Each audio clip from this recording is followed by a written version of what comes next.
Assalamualaikum warahmatullahi wabarakatuh.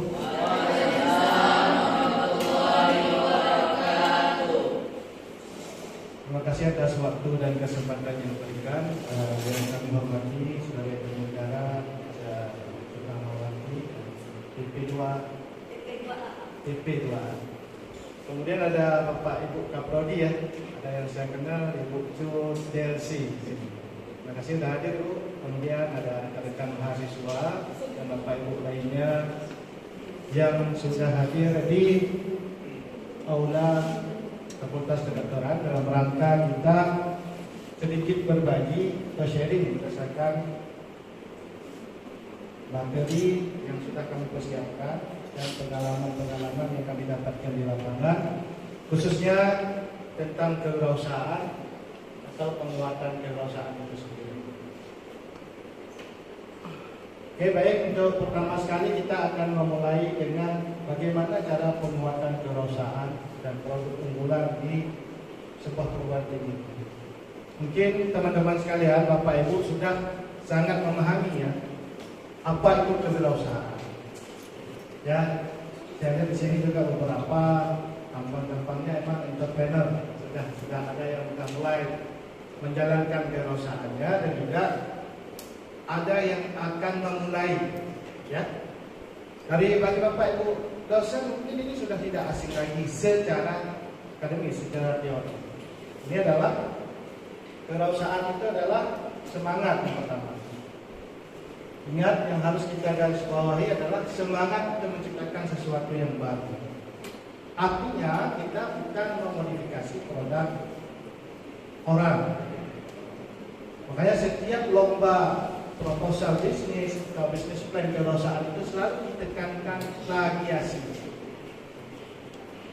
Di mana-mana itu biasanya yang sudah pernah ikut lomba kewirausahaan nasional itu bukan pihak universitas yang mengeksekusi program ini. Atau pengalaman kami dari Universitas di ITB memang langsung investor yang akan memberikan penilaian. Kita pitching ide bisnis kepada investor yang akan memberi hadiah tersebut. Itu ada orang bapak-bapak, ibu-ibu itu dari agak Chinese itu orangnya, memang yang konsen di dunia bisnis. Itu lebih fair. Kemudian hal baru ini juga akan beresiko nantinya. Nah, resiko inilah yang harus kita jalani selama proses kewirausahaan. Resiko ringan, resiko berat, baik resiko sedang itu harus sama-sama kita lalui. Harus berani dan kuat kita mengambil resiko tersebut. Ini jiwa seorang entrepreneur. Ya, tercerminkan dalam deskripsi kewirausahaan itu sendiri. Kemudian setelah menciptakan sesuatu yang baru, mengambil resiko, harus ada bisnis yang sukses. Akhir dari pengelolaan inilah sukses menjadi seorang wirausaha mapan. Ya, karakteristik kewirausahaan itu yang pertama harus Bapak Ibu ketahui, adik-adik mahasiswa yang perlu kita ketahui, kreatif, menciptakan sesuatu yang baru lagi. Kemudian yang kedua, inovatif, melakukan sesuatu inovasi terbaru, misalkan dari produk yang sudah ada. Kemudian semangatnya harus tinggi. Kewirausahaan ini bukan dilaksanakan untuk implementasi ide bisnis saja dalam 1, 2, sampai 6 bulan, tetapi berkesinambungan dan berkelanjutan. Yang sangat penting adalah multi efek daripada kewirausahaan ini adalah mampu mengembangkan ekonomi masyarakat, khususnya ekonomi lokal yang ada di sekitar kita. Ini nantinya akan berdampak pada bagaimana mengakuisisi produk unggulan yang ada di daerah kita masing-masing. Oke, kewirausahaan ini kita lihat di sini berkaitan erat dengan IKU ya, Indikator Kinerja Utama Perguruan Tinggi.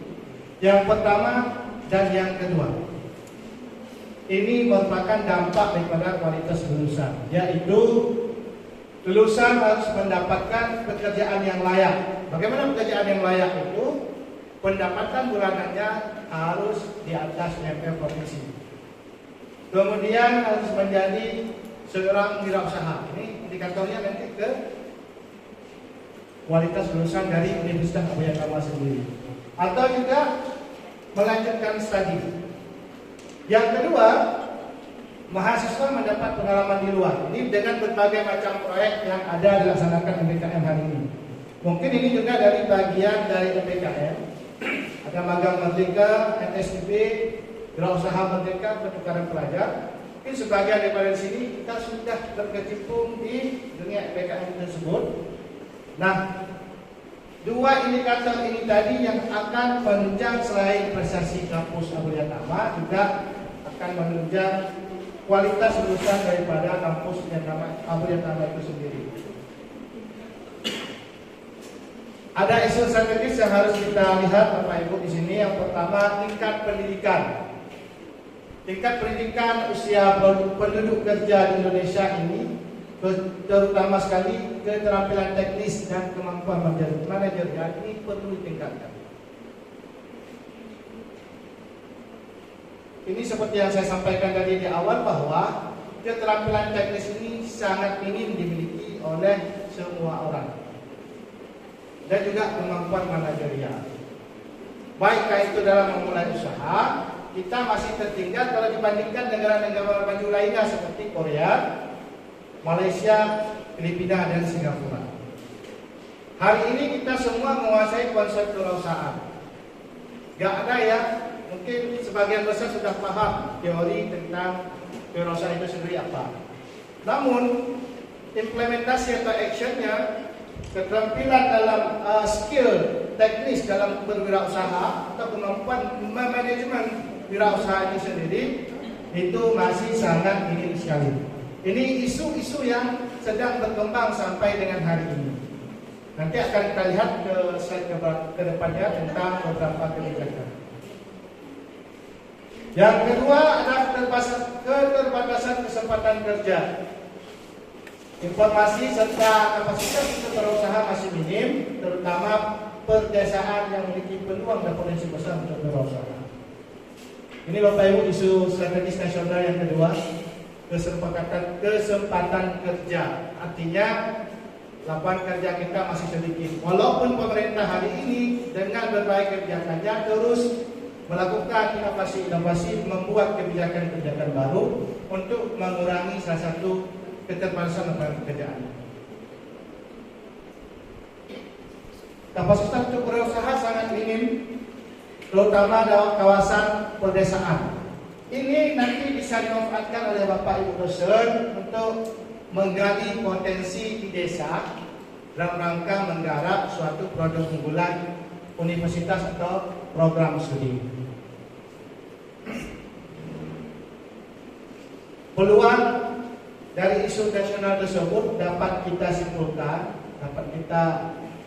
yang mungkin akan berpotensi dapat direalisasikan. Yang pertama adalah Indonesia ini memiliki motivasi kuat dalam berwirausaha, namun implementasi dalam berwirausaha masih rendah. Ini yang saya sampaikan tadi di awal. Semangatnya kuat luar biasa. Kita Indonesia karena semangat 45 ya. Kalau semangat 45 kalah Belanda. Oke, kemudian implementasinya yang susah. Nah, di sini kita sudah muncul satu peluang dari isu strategis tersebut. Kita tinggal memperdalami implementasi untuk berwirausaha yang rendah ini menjadi meningkat. Kemudian selanjutnya adalah Indonesia juga wirausaha cenderung bersifat berdasarkan kebutuhan. Masih jarang wirausaha yang berkelanjutan atau sustainable. Contohnya, perguruan tinggi hari ini banyak melakukan penjaringan talenta-talenta entrepreneur muda, seperti yang akan diselenggarakan pendirian pada tanggal 25 lucu ya. Nah, tetapi seperti yang disampaikan lucu tadi, berakhir sampai mendapatkan hadiah saja. Implementasinya tidak ada. Nah, ini salah satu peluang-peluang dari isu-isu besar ini yang bisa kita manfaatkan. Dengan cara nanti kita manfaatkan, misalkan yang di lingkungan kita ini mahasiswa yang sudah mendapatkan juara ini, yang sudah mendapatkan model konsep bisnisnya melalui pengembangan produk yang akan dibina terus-terusan oleh perguruan tinggi sampai dia menjadi alumni, kemudian ini nanti bisa dikomersilkan dan akan menjadi salah satu produk unggulan dari kampus tersebut. Peluang berikutnya ada isunya masih minimnya ketersediaan dan akses untuk sistem penunjang usaha seperti logistik, infrastruktur, data dan lainnya. Misalkan di sini kita katakan dalam isu ini semua banyak orang memiliki ide jernih, bisnis yang konsepnya bagus, tetapi dari segi pendanaan infrastrukturnya masih kurang. Itu juga menjadi tantangan sampai dengan hari ini. Apalagi sekarang tren digitalisasi, ya. Tren digitalisasi ini juga akan menjadi tantangan besar bagi orang-orang yang gaptek, gak paham atau gak peka dengan teknologi. Sekarang semuanya transaksi dengan transaksi digital, pembelanjaan, akses permodalan, promosi dan lain sebagainya kita memanfaatkan digital. Jadi yang fakultas teknik, kecuali teknik informatika atau fakultas ekonomi harus memanfaatkan konsep ekonomi digital. Juga fakultas-fakultas yang lain untuk mengikuti tren supaya tidak tertinggal daripada kecanggihan teknologi yang sangat berkembang dunia saat ini. Ini salah satu isu adalah isu yang ketiga. Kemudian keempat, rendahnya sistem pendukung pengembangan kewirausahaan. Seperti misalnya perguruan tinggi hari ini kebanyakan fokus pada penyelenggaraan proses akademik saja. Kewirausahaan secara khusus ada mata kuliah kewirausahaan, tapi di situ dalam mata kuliah kewirausahaan hanya bersifat pengantar, bersifat teoritis. Untuk implementasinya tidak terkejar dalam mata kuliah kewirausahaan tersebut, karena waktu durasi juga terbatas. Kemudian lembaga-lembaga diklat misalkan juga masih belum fokus, banyak yang belum konsen terhadap pengembangan kewirausahaan secara praktis. Lembaga pembiayaan hari ini kita lihat di Aceh. Pemerintah kebanyakan hari ini di Aceh kita pastikan membuat setiap tahun, hampir saban tahunnya pelatihan kewirausahaan, tetapi tidak pernah atau jarang sekali pemerintah memberikan yang namanya akses pembiayaan kepada si pelaku usaha tersebut. Akhirnya entrepreneur muda ini hanya bisa dia ikut pelatihan terus, usahanya nggak maju-maju. Ini salah satu tantangan kita yang perlu kita waspadai dan perlu kita jadikan sebagai peluang hari ini untuk pengembangan kewirausahaan. Kemudian lembaga pendampingan usaha juga belum maksimal dan lembaga-lembaga lainnya. Ekosistem kewirausahaan nasional ini Bapak Ibu bisa lihat di sini adalah pertama kepemimpinan. Kebijakan dibuat secara tegas oleh pemerintah. Sudah ada hari ini yang namanya Undang-Undang Cipta Kerja. Ada PP nomor 7 2021. Ada Permenkop nomor 3 tahun 2021. Kemudian ada Permenkop lagi nomor 14 tahun 2023. Semuanya berkecimpung tentang pengembangan, kemudahan dan perlindungan kewirausahaan, khususnya koperasi usaha mikro kecil menengah di Indonesia. Sudah ada kebijakannya, tetapi belum maksimal walaupun tahun dari 2021 Undang-Undang Cipta Kerja itu sampai tahun 2023 sering bergonta-ganti. Namun substansi dari kewirausahaan belum ada yang berganti secara signifikan. Itu kebijakan, dukungan tegas dan komitmen secara kelembagaan ada di pemerintah. Kemudian kebudayaan, norma-norma sosial, kisah sukses, toleransi pada risiko, kesalahan, kegagalan, inovasi, kreativitas dan perkembangan, ambisi dan keinginan. Ini semuanya harus disinkronkan dengan sosial budaya.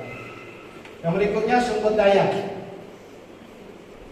Kita masih kurang hari ini sumber daya terlatih. Sudah ada yang terlatih tapi sangat sedikit. Kemudian masih ada yang tidak terlatih dan juga kurang, belum ada penciptaan generasi penerus. Nah, kita cenderung hari ini fokus kepada yang sudah ada ini, yang sudah terlatih, kemudian melatih yang tidak terlatih. Bahkan kesalahan pemerintah juga hari ini melatih yang sudah terlatih berulang-ulang kali. Artinya action daripada kewirausahaan tersebut tidak berkesinambungan dan tidak berkelanjutan. Yang dari sumber daya manusia berikutnya adalah generasi penerus. Belum ada generasi penerus, sedikit sekali di Indonesia ini yang akan meneruskan kewirausahaan. Ya, ada mungkin barangkali hanya sebatas tidak bisa dikatakan bersambungan, belum masuk sebagai wirausaha mapan begitu ya. Selanjutnya pendidikan ini luas sekali. Ada pra-universitas, ada pendidikan universitas, kemudian ada pendidikan khusus kewirausahaan. Ini sering kita dapatkan dalam menunjang ekosistem kewirausahaan secara nasional. Pembiayaan modal keuangan biasanya ada kredit mikro. Ini difasilitasi oleh pemerintah melalui lembaga pengelola dana bergulir di bawah Kementerian Koperasi, biasa dia sudah BLU, dan juga BUMN menyediakan kredit mikro yang disiapkan pemerintah. Ini cenderung lebih ringan dan sangat membantu sekali.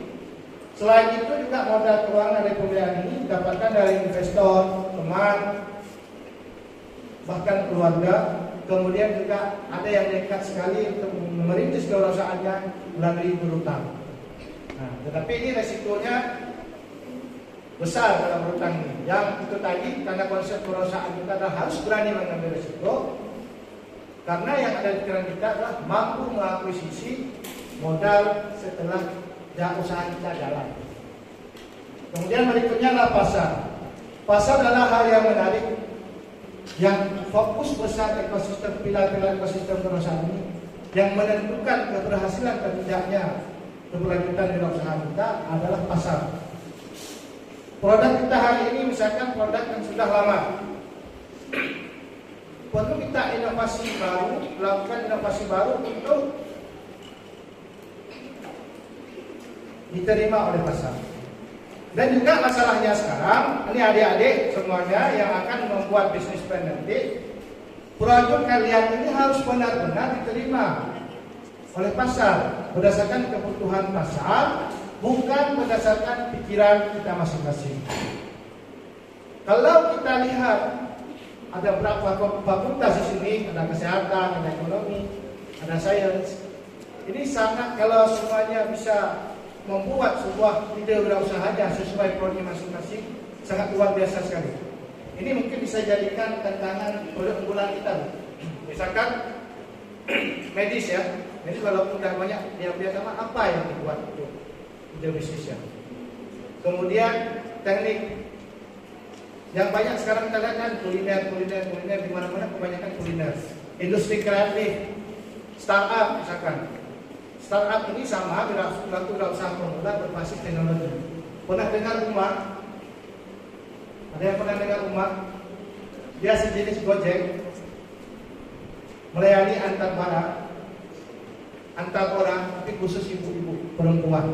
Itu salah satu startup asli Aceh. Pelaku usahanya bagus. Coba misalkan berbasis kita, anak medis ini, anak kedokteran, misalkan anak kesehatan, buat suatu aplikasi untuk mempermudah masyarakat memberikan pelayanan. Bagaimana caranya? Itu disebut dengan startup. Uma itu sekarang dapat dari sisi keuangan dia sudah puluhan miliar per tahunnya. Itu hanya satu jasa saja, jasa layanan. Ya, sejenis Grab, tapi bukan Grab. Ada khususnya, di mana khususnya? Nah, ini yang unik, kita perlu juga. Karena selama ini kalau kita lihat kan banyak di berita-berita itu yang buka, misalkan banyak terjadi insiden-insiden, ya kan? Penumpangnya ada yang terbunuh, ada yang terbunuh dan sebagainya. Pelakunya, sopirnya laki-laki, tapi si Uma ini dia buat perempuan, yang diantar juga perempuan. Jadi resiko kriminalnya sedikit. Nah, itu yang harus kita pahami adik-adik semuanya untuk menjadi pembanding ya dalam merintis sebuah usaha. Itu dari mahasiswa juga kalau nggak salah. Mahasiswa Geofisika Universitas Syahkuala.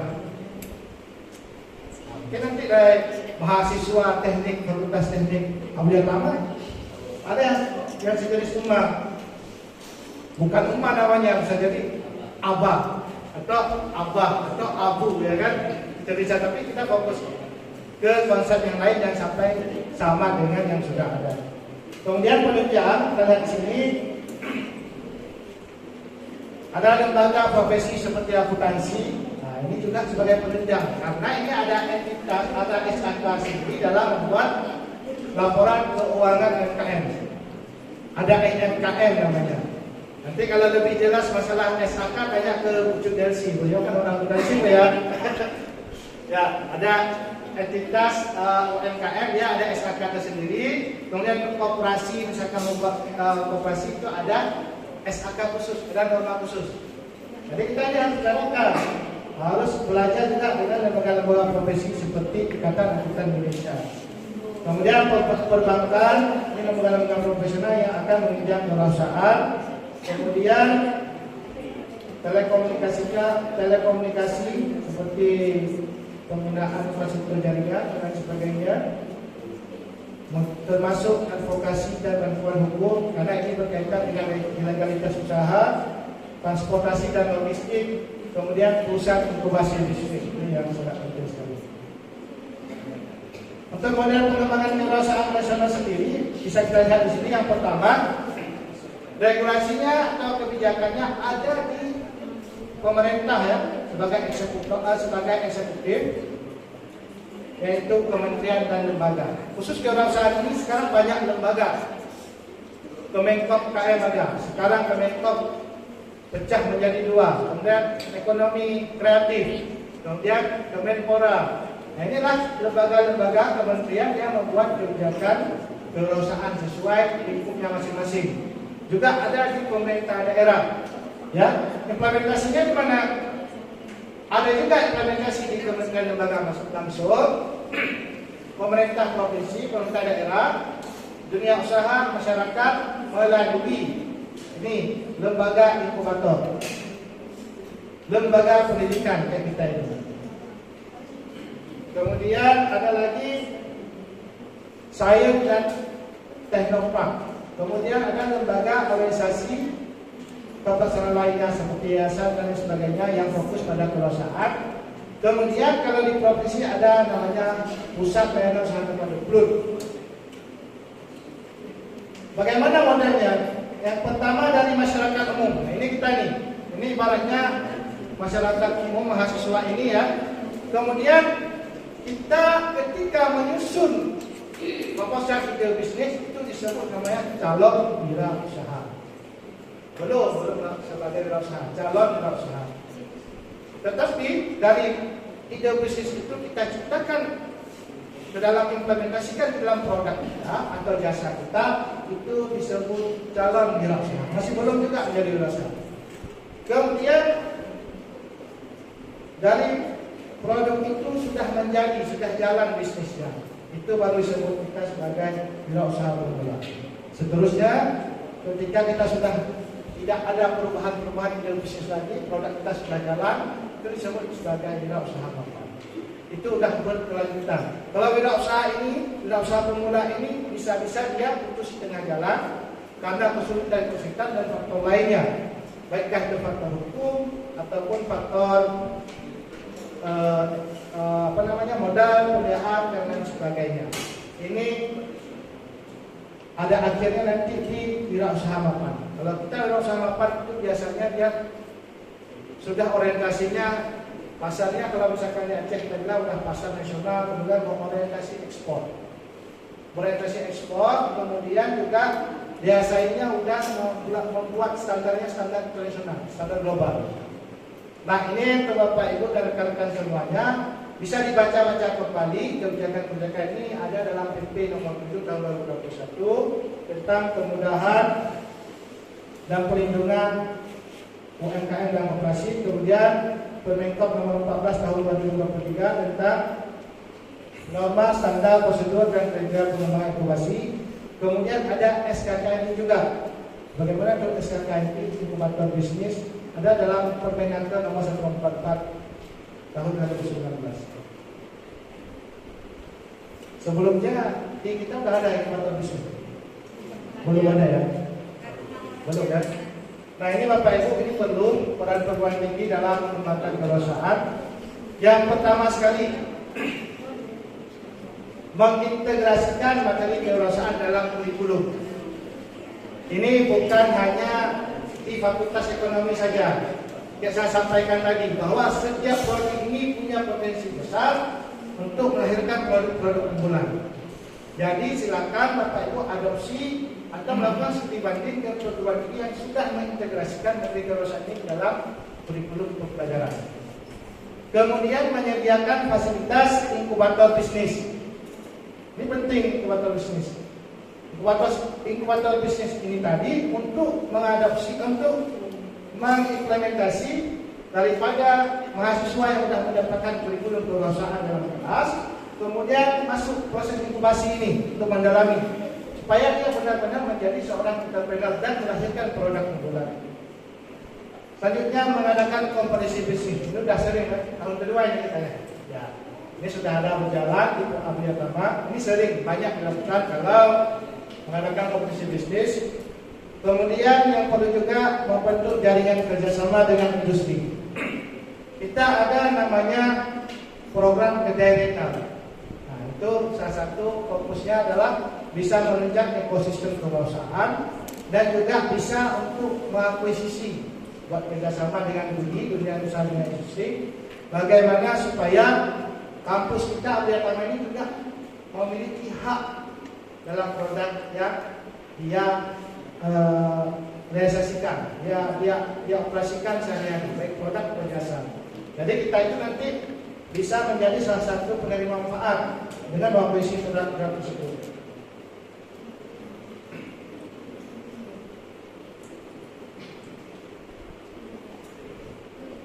Ya, produk unggulan adalah sektor harga perguruan tinggi. Bagaimana cara kita dapatinya selain cara-cara yang sudah saya sampaikan tadi?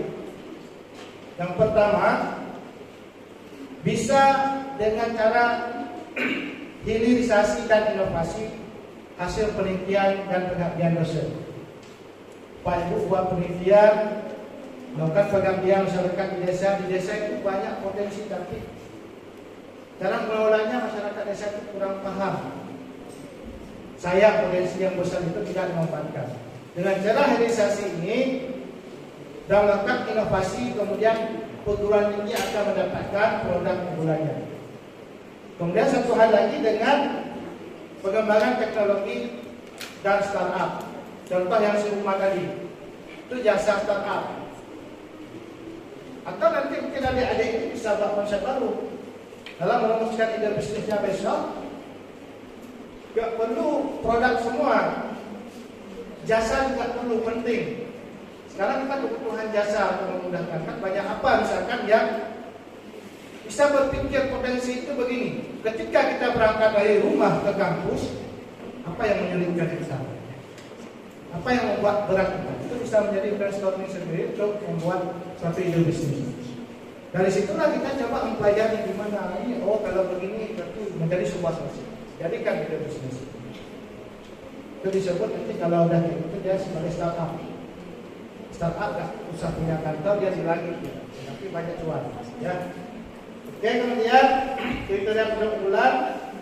Yang pertama, memiliki kearifan lokal, inovatif, baik di sektor pertanian, industri dan jasa, dan sektor-sektor lainnya. Sektor kelautan, misalkan ini kan sumber daya SDM kita sudah ada di Abiyatama, ada Fakultas Kelautan dan Perikanan, juga potensinya sangat besar untuk menjadikan produk unggulan.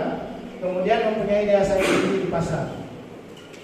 Kemudian jangkauan pemasaran luas secara nasional. Itu saya katakan dulu. Orientasinya global kan. Kemudian melibatkan pekerja setempat, memiliki ciri khas daerah atau disebut kearifan lokal tadi. Ketersediaan bahan baku yang cukup, ini yang penting nih. Ini setiap perjudian kalau kami judi selalu menanyakan bagaimana berkesinambungannya bahan baku itu. produknya unik. Tapi ketika kita cari bahan baku tidak ada. Contohnya buat manisan dari buah nipah. Kalau bermusim, kalau nggak bermusim,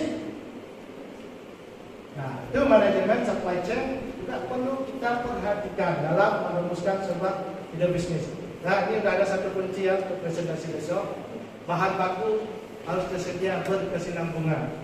Kemudian tidak merusak lingkungan, dampaknya tidak merusak lingkungan. Contoh kalau orang buat tahu ya, tahu itu ada limbahnya, mencemarkan sungai, populasi ikan di air itu dan sekitarnya menjadi mati dan juga menimbulkan bau-bau yang tidak sedap. Itu juga harus perhatikan kalau misalkan kita berkecimpung di industri seperti tahu. Boleh aja produknya begitu, tapi limbahnya dibagaimanakan supaya tidak merusak lingkungan tadi. Kemudian berkelanjutan serta tidak merusak budaya setempat. Lagi-lagi 3 kali kita sebutkan di sini adalah tidak merusak budaya, kearifan lokal yang perlu dijaga. Makanya buat suatu inovasi kewirausahaan itu berdasarkan budaya itu bagus untuk merawat kebudayaan dan ekosistem. Ekosistem ekonominya jalan, kebudayaan kita juga jalan. Oke, mungkin strateginya adalah program ini dapat berkolaborasi dengan industri dan UMKM lokal. Minimal usaha yang sudah jalan 1 tahun, tetap program ini mau berkontribusi dalam pengembangan dan pembiayaan. Ini salah satu opsi yang tercepat, Bu. Kita akuisisi UMKM yang kita lihat memang bagus, potensinya besar. Kita lakukan pendampingan, kita lakukan pembinaan di bawah prodi apa misalkan, prodi A, Abulia Mama. Kemudian kita fasilitasi pembiayaan. Fasilitasi pembiayaan tidak harus kita yang berikan modal. Kita dampingi dia dari segi manajemen, pengembangan usahanya. Nanti kita buat komitmen dengan dia. Kita jadikan akuisisi sebagai produk unggulan. Masalah profit sharing itu hal wajar dalam bisnis, tinggal dicadangkan saja. Oke, kemudian pembiayaan itu bisa didapatkan dari banyak pihak. Tidak mesti investor swasta. Pemerintah sekarang kalau Bapak Ibu buka akun LPDB Kemenko itu banyak menyiapkan modal. Malah sekarang lagi prioritas kepada koperasi. Koperasi era Jokowi periode terakhir ini sangat prioritaskan. Dulu era-era 2014, 2010 sudah jarang terdengar koperasi. Tapi nggak tahu periode baru ini bagaimana ke depan. Tapi kayaknya lebih fokus karena kementeriannya juga sudah dipisah menjadi 2. Kementerian Koperasi sendiri, Kementerian UMKM sendiri.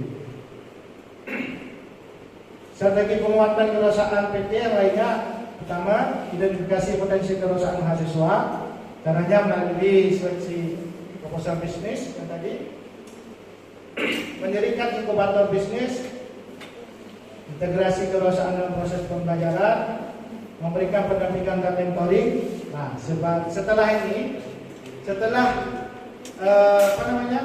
lomba ide bisnis ini, lakukan pendampingan dengan lembaga inkubator seharusnya. Ya, tapi ada beberapa karena kita berkecimpung dengan inkubator bisnis, ada beberapa kita dampingi produk yang menang lomba tahun lalu. Salah satunya adalah Udemdu. Pemiliknya adalah ini orang-orang Muhammad Rehan, ada teman-temannya yang lain. Itu produknya pasarnya sudah go nasional sekarang. Alhamdulillah, jangan dulu Pak teman kita. Dan kemarin baru-baru ini mendapatkan juara 1 ya, di U5 nasional ya, lomba bisnis nasional. Ini salah satu potensi luar biasa. Dia beri nama ini mahasiswanya keren-keren ya, kreatif. Cuma tinggal kita fokuskan dengan lembaga inkubator bisnis tadi. Nah, lembaga inkubator bisnis itu harus dikelola secara profesional. Nanti ada kriteria bagaimana. Strategi lain adalah memfasilitasi akses pemodalan, membangun ekosistem kewirausahaan yang kondusif dan berkelanjutan, akuisisi produk lokal yang saya sampaikan tadi. Kemudian integrasi hasil penelitian dan pendampingan dosen dalam pembelajaran, lakukan hilirisasi dan inovasi hasil riset untuk menjadi produk unggulan. Ini beberapa strategi untuk perguruan tinggi mendapat penguatan kewirausahaan di perguruan tinggi masing-masing. Nah, ini ada kebijakan inkubasi bisnis. Ini kita percepat aja ya karena sudah terlalu lama. Ini ada beberapa, mungkin saya akan bacakan saja dengan kebijakan-kebijakannya. Untuk pendirian lembaga inkubator bisnis, ini ada dasar hukumnya. Yang pertama itu ada Undang-Undang Nomor 11 Tahun 2020 ya, Cipta Kerja. Di pasal 99, pasal 100 dan pasal 101. Itu adalah cikal bakal pendirian, dasar pendirian inkubasi usaha atau inkubator bisnis. Kemudian di PP Nomor 7 Tahun 2021 tentang kemudahan perlindungan dan pemberdayaan koperasi dan UMKM. Pada bab ke-7 penyelenggaraan inkubasi, lebih khusus pada pasal 132 sampai 198. Kemudian Permenkop Nomor 3 Tahun 2021 itu adalah pelaksana dari PP Nomor 7 2021. Kemudian ada Permenkop Nomor 14 Tahun 2023 tentang norma standar prosedur kriteria pengembangan inkubasi bisnis. Ini adalah inilah 1, 2, 3, 4 dasar hukum yang menjadi dasar untuk pendirian lembaga inkubator bisnis. Kita lihat pada bab ke-7 ya, pada bab ke-7 pasal 132 PP Nomor 7 Tahun 2021 dijelaskan bahwa penyelenggaraan inkubasi bertujuan untuk ini menciptakan wira usaha baru. Itu yang pertama. Wira usaha baru ini di mana didapatkan dari seleksi tenang. Di tenang yang akan kita jelaskan ke depan. Itu namanya wira usaha baru. Atau D, menguatkan dan mengembangkan kualitas usaha mikro kecil dan menengah yang mempunyai nilai ekonomi dan budaya yang tinggi. Bisa tidak kita menjadi pengembang atau pendamping ya, sebagai lembaga pendamping UMKM yang sudah ada. UMKM itu ada kriterianya, dikriteria menjadi sebutan dia usaha mikro. Apa itu usaha mikro? Ada yang tahu? Ada yang tahu? Usaha mikro dia di bawah usaha kecil. Di mana bedanya? Bedanya rupanya dia di modal 1 miliar ke bawah. Terus ada dalam PP rinciannya, nanti silakan dibaca dulu, coba lagi. Kemudian usaha kecil itu modalnya adalah 5 miliar ke bawah. Itu bedanya, 5 miliar ke bawah. Kemudian kalau usaha menengah itu modalnya 5 miliar sampai dengan 10 miliar. Itu yang membedakan berdasarkan modal. Nanti juga ada yang membedakan dia berdasarkan omset tahunan. Tetapi yang dipegang tercatat dalam hukum sistem administrasi hukum Kemenkumham, hari ini Kementerian Hukum, di akte itu tertulis nanti adalah berdasarkan skala modal. Kriteria kita masuk ke mana? Dan juga nanti OSS-nya di mana? Larinya kemana dia? Usahanya kriterianya apa? Mikro, kecil, menengah. Kalau mikro biasa tingkat risikonya lebih tinggi. Karena ada beberapa kriteria KPLI itu harus memenuhi standar dulu baru bisa buat izin usaha. Misalnya seperti itu. Kemudian pada poin C, optimalkan pemanfaatan sumber daya manusia terdidik. Bapak mahasiswa ataupun alumni dalam menggerakkan perekonomian dengan memanfaatkan ilmu pengetahuan dan teknologi atau IPTEK ya.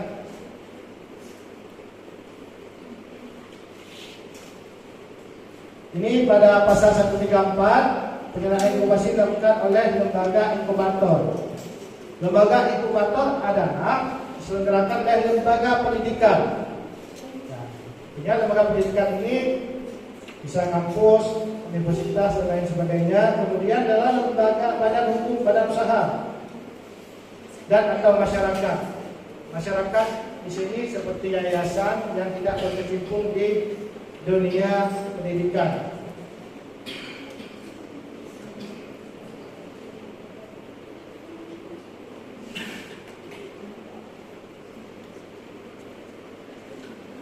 Kita ringkas saja langsung kepada standarnya. Ini kita lihat Bapak Ibu untuk mendirikan sebuah lembaga inkubator. Yang pertama harus mengikuti normanya sesuai dengan Permenkop nomor 13 tahun 2023, nomor 14 tahun 2023. Norma profesional, terbuka, adil, kemudian mandiri, akuntabel dan independen. Kemudian lembaga inkubator wajib memiliki standar. Standarnya adalah legalitas, tanda daftar yang dikeluarkan oleh Kementerian Koperasi dan UKM. Itu nantinya akan sebagai legalitas syarat-syarat kita memberikan sebagai sebuah lembaga inkubator bisnis. Mungkin untuk penguatan materi penguatan kewirausahaan dan perhubungan cukup sampai di sini. Selanjutnya nanti akan kita lanjutkan dengan teknis penyusunan ide bisnis mahasiswa. Mungkin kita ambil dulu.